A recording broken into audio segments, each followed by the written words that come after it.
Saya sebagai penggugat Pak Jokowi, saya menggugat Anda karena menghormati Anda. Kalau saya nggak menghormati Anda selaku presiden, saya tidak akan menggugat. Ngapain menggugat orang gila? Saya menggugat Anda karena saya anggap Anda waras, mempunyai kemampuan untuk bertanggung jawab atas segala perbuatan Bapak di muka hukum. Pak Lurah digugat terkait dugaan ijazah palsu.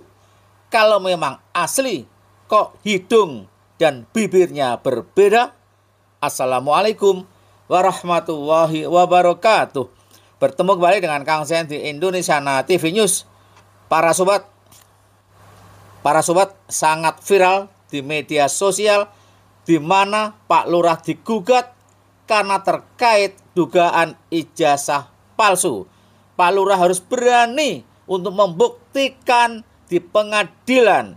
Pak Lurah harus berani membawa ijazah asli, ijazah yang dikeluarkan secara resmi oleh Universitas Gadjah Mada jika Pak Lurah memang benar-benar alumni dari UGM. Pak Josephine Saragih itu sudah pernah jadi Bupati Tapanuli. Oh, iya. Nah, tapi baru terbuka ya? Ya, pernah 2 kali malah. Nah, ketika mendaftar menjadi calon gubernur Sumatera Utara, terbuktilah ijazah SMA-nya palsu. Berarti itu lolos di waktu nyalonkan bupati kan? Ini pasti seperti itu Jadi itu nggak bisa dijadikan alasan bahwa itu nggak mungkin kalau sudah pernah nyalon wali kota terus gubernur terus ijazahnya palsu kok bisa nyalon presiden, nggak bisa dong. Gitu loh. Buktinya aja Pak Josephine Saragih itu. Ya. Para sobat, staf dari kepresidenan sempat menjawab dengan mengatakan bahwa kalau ijazah dari Pak Lurah itu palsu, mengapa bisa mencalonkan diri dan lolos pada seleksi KPU saat menjabat wali kota? Ternyata ada contoh di mana Bupati Tapanuli menggunakan ijazah palsu. Jadi lolosnya seseorang yang memakai ijazah tertentu di KPU bukan berarti ijazah itu asli. Paham, staf kepresidenan? Ya, kedua, saya sebagai penggugat Pak Jokowi, saya menggugat Anda karena menghormati Anda. Kalau saya nggak menghormati Anda selaku presiden, saya tidak akan menggugat. Ngapain menggugat orang gila? Saya menggugat Anda karena saya anggap Anda waras, mempunyai kemampuan untuk bertanggung jawab atas segala perbuatan Bapak di muka hukum. Ini perlu ditekankan. Lah yang lain-lain ada KSP ngomong macam-macam itu ya kita anggap ya mereka harus ngomong begitu kan, pekerjaannya memang begitu. Ya, nah, untuk melindungi presiden dari yang mereka anggap sebagai potensi serangan, kita itu nggak menyerang. Orang menggugat di muka pengadilan itu tidak ada maksud menyerang. Gitu loh. Justru untuk memberikan kesempatan yang digugat ini membantah dengan segala cara yang ada, dan itu semua dimiliki Pak Jokowi. Dia presiden kok, bisa panggil kepala sekolahnya, bisa panggil kepala kantor itu, bisa panggil ketua KPU barang. Kalian harus tampil, buktikan ijazah saya tidak palsu. Kan mestinya seperti itu. Jadi ini supaya jernih ya pemahaman kita terhadap pengajuan gugatan ini. Saya kira begitu. Ini Bang Admin setuju 100% dengan Bambang Tri. Pak Lurah cukup membuktikan kapasitas sebagai presiden, tolonglah dipakai untuk membuktikan di pengadilan bahwa Pak Lurah memang punya ijazah asli. Pak Lurah sebagai presiden bisa mengundang guru-guru SMP, SMA, bahkan rektor UGM untuk bersaksi di pengadilan bahwa ijazah Pak Lurah itu asli kalau memang ada. Para sobat, di Twitter ramai membandingkan ijazah yang sama-sama keluar tahun 1985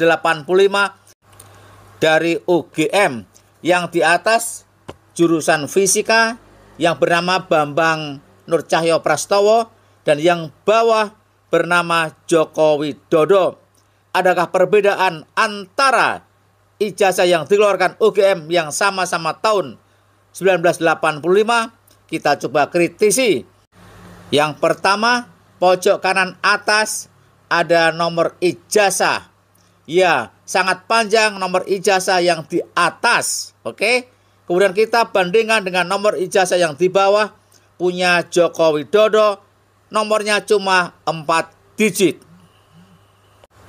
Yang kedua, pada kiri atas ada nomor sertifikat. Yang di atas ada nomor sertifikatnya, sedangkan yang di bawah yang bernama Joko Widodo tidak ada nomor sertifikatnya. Yang ketiga yang kita kritisi, yang di atas sarjana ilmu fisika. Tulisan fisika tidak dicetak tapi ditulis dengan tangan. Sementara yang di bawah yang katanya namanya Joko Widodo ini tulisannya sarjana kehutanan, diketik bukan tulisan tangan. Kok beda ya? Kemudian kita kritisi lagi yang di atas, Yogyakarta 5 Desember 1985. Yang di bawah atas nama Pak Joko Widodo tertanggal 5 November 1985. Artinya hanya selisih 1 bulan saja. Pertanyaannya adalah apakah UGM menyelenggarakan wisuda intervalnya hanya 1 bulan saja?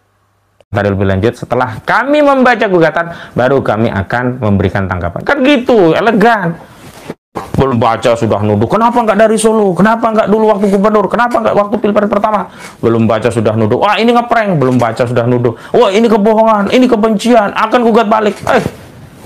Baca gugatan aja belum. Kalau setelah baca gugatan, baru nanti. Silakan. Kita siap jawaban. Kita nanti siapkan replik. Ada duplik. Kita siap. Bukti-bukti siap. Sederhana. Kita udah makanan kita hari-hari itu bersidang. Setuju dengan abang pengacara ini, di mana sebaiknya Pak Lurah menyiapkan saja bukti-bukti ijazah aslinya, lalu berhadapan di muka hukum.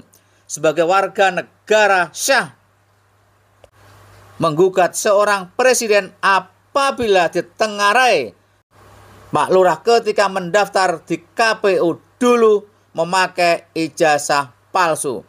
Pak Lurah tinggal membuktikan saja di pengadilan dan tak perlu menuduh dengan prank ini dan prank itulah.